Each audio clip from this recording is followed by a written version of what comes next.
Hello everyone, this is Annette Stanton. I hope you're having a fabulous day. I want to talk to you about a conversation that I just had with a client who is working in an industry very much academic, mentally stimulated, and she was telling me how she went on holidays not long ago or just recently, and she said that she couldn't believe how much physical activity she was enjoying on her holiday, and which sounded very different to her because she was so used to the mental stimulation of her work, which then she took home with herself because she's very much a planner, an organiser, strategic thinking type personality, and she'd realised how much she disconnected from her body and the vitality that her body gave her in forms of different movement because her mind was taking over or stopping and blocking her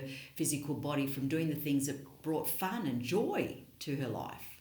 So one of the things that she'd identified was how much, first thing was what really was fun to her. So she was doing things like going dancing, even though it became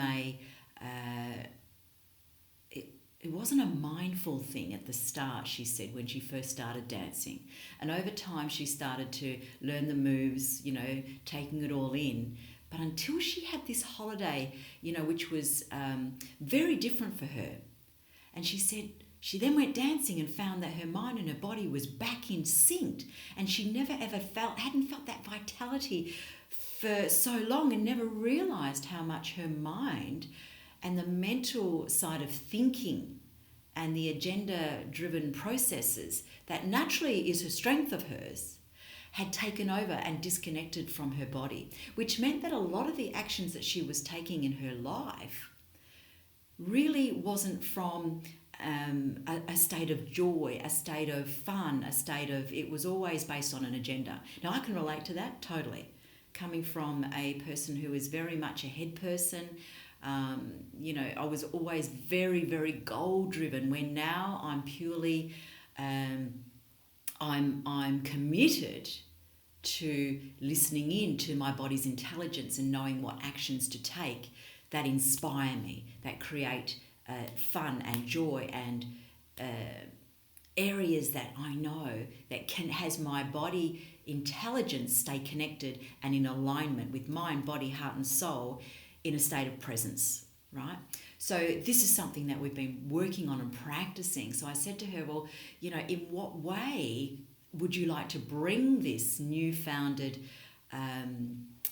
experience of mind and body connection into her life? And she said, I just, I felt really strong in those moments of taking action, and I want to feel strong throughout my day. So I said, well, what sort of things would that look like? And she started to identify those particular areas that she knew exactly, but it wasn't a thinking thing. It wasn't I want to go to the gym 3 days a week, and I want to make sure that I, run 4 days a week, and so it wasn't a head thing.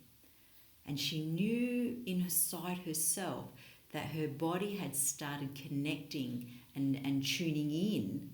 Yeah, but because of the mental space, and she was concerned about when she went back to the work, which is the work she loved, by the way, right? Because that's one of her strengths, but not have that mental agenda reaction, be driven from the team goals and things like that alone, but really to listen in to the intelligence of what her next steps were, and in what way was she going to support being a leader, a better leader, with her team as well as her whole life. So if that's something that you're interested in knowing more about, then please feel free to contact me. There's something I'm very passionate about, and I would love to advance you in the way of how do you stay aligned in mind and body as a leader in your whole life from inside out. Thank you. Have a great day. Bye for now.